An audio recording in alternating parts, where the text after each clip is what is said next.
Di awal video narasi ini ada gambar Jokowi 2027-2032 dengan wakil presidennya, Bosman. Apakah hal ini hanya impian atau candaan? Apakah hal ini tidak mungkin terjadi? 99,99% mungkin terjadi. Dan saya sedang usahakan bahwa hal itu akan terjadi. Mengenai perpanjangan jabatan, tidak usah dibahas. Peluangnya mungkin lebih dari 50-50. Setiap hari diusahakan bisa naik probabilitas kemungkinannya. Kita sudah bahas di video sebelum ini, akting presidennya yang terbaik adalah Pak Jokowi lagi. Untuk hal itu terjadi hanya beberapa langkah saja lagi. Salah satunya penguatan putusan PN Jakarta Pusat di level banding dan di MK, di Mahkamah Konstitusi. Setelah mendapatkan lampu hijau dari hal tersebut, maka MPR dan DPR tinggal menjalankannya. Dalam amar putusan melalui undang-undang dan dok, selesai. Pilpres, pilkada, geser 2027. Ketika 2027 ada perang di Taiwan memanas, maka mengadakan pemilu bisa terjadi. Namun tokoh nasional yang paling cocok untuk menangani semua hal itu hanya satu tokoh, yang lovable, yang darling, yaitu incumbent, yang santun, sederhana, merakyat. Maka undang-undang dasar disesuaikan, bisa 3 periode, di mana 2027 hingga 2032 membuat incumbent bisa maju lagi. Semua ini bukan hal baru, dan ini sudah dirancang lama.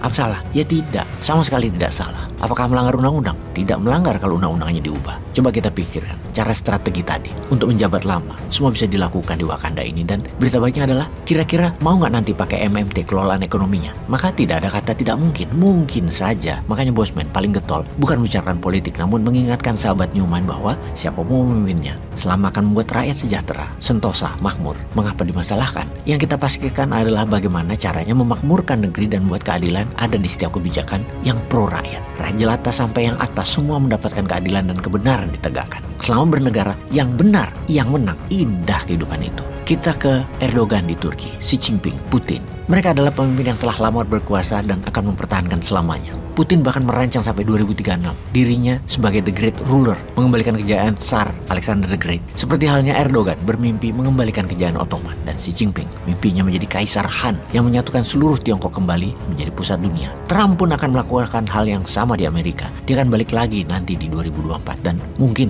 kalau dia menang 2028 anaknya Ivanka yang akan melanjutkan kebijakan Make America Great Again, yang intinya adalah selama mungkin mereka semua bisa berkuasa. Bahkan Modi, Narendra Modi, India, yang akan habis masa jabatannya di tahun 2024 saat ini mendesain jabatannya dirinya untuk bisa ketiga kalinya berkuasa di India. Dan hal ini emang jadi tren pemimpin dunia pada saat ini, yaitu berkuasa panjang. Hal ini kita akan diskusikan agar ke depan Indonesia meniru langkah mereka, yaitu menjadi pemain global yang berpengaruh, bukan menjadi pemimpin Indonesia selamanya seperti libido incumbent, namun menjadikan Indonesia negara pemain global yang dihargai, dihormati seperti apa yang dilakukan Modi, Xi Jinping, Putin, dan Erdogan. Mau incumbent jadi lagi dengan mengubah undang-undang, monggo saja. Namun kita pastikan kali ini untuk keadilan, kebenaran, dan membuat makmur rakyat serta membuat Indonesia negara global player. Mengenai global player inilah yang harus kita tekankan. Kita mulai dari Narendra Modi. India saat ini adalah negara yang menjadi perpanjangan tangan sekutu khususnya Amerika dalam bidang ekonomi. Di tahun 1995 sampai 2020, Tiongkok adalah pabrik dunia atau world manufacture country. Namun sekarang mulai mendapat tantangan dari dua negara, yaitu Vietnam, dan yang tercepat tumbuhnya adalah India. Bahkan Apple dan Foxconn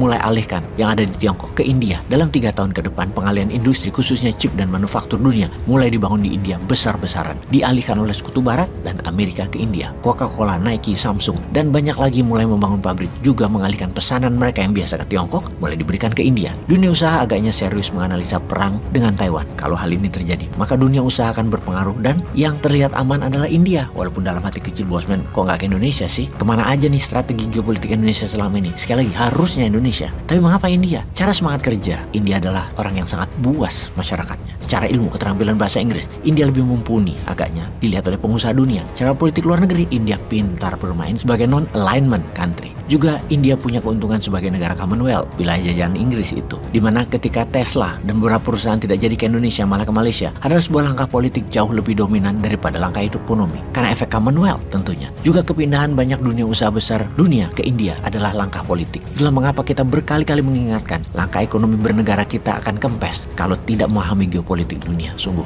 politik ketika bertemu dengan ekonomi, politik yang menang. Kembali ke India. India bukan hanya mengurusi dalam negeri, namun India secara soft power mengendalikan 3 negara tetangganya dan bermain untuk mengendalikan mereka. Negara Bangladesh, Sri Lanka, dan terakhir ini Pakistan. Yang kita semua tahu, ketiga negara tersebut adalah anggota BRI atau Belt Road Initiative-nya Tiongkok. Sekarang India ambil balik dan India saat ini adalah negara pembail-out ketiga negara tersebut dari tangan Tiongkok. Kita tahu India adalah negara ekonomi nomor 5 terbaik di dunia setelah Amerika, Tiongkok, Jepang, dan Jerman. India sudah lebih kaya dari Inggris, negara yang menjajah mereka dulu. India memang di abad 17 adalah negara paling kaya di sedunia sebelum diperkosa Inggris, dan sekarang kena karmanya tuh Inggris. Perdana Menterinya turunan India. Kekayaan India sudah nyusul Inggris. Sebagai negara nomor 5 GDP terkayanya, maka manufaktur pindah ke India adalah langkah politik seorang Narendra Modi yang jenius. Bahkan sahabat Modi, pengusaha Gautam Adani yang baru-baru ini terpukul masalah, di bail out melalui tokoh India lain yaitu Rajiv Jain dengan menyapu semua saham di grup Adani di pasar modal yang membuat harga saham tidak turun lagi. Dibeli dengan harga 1,8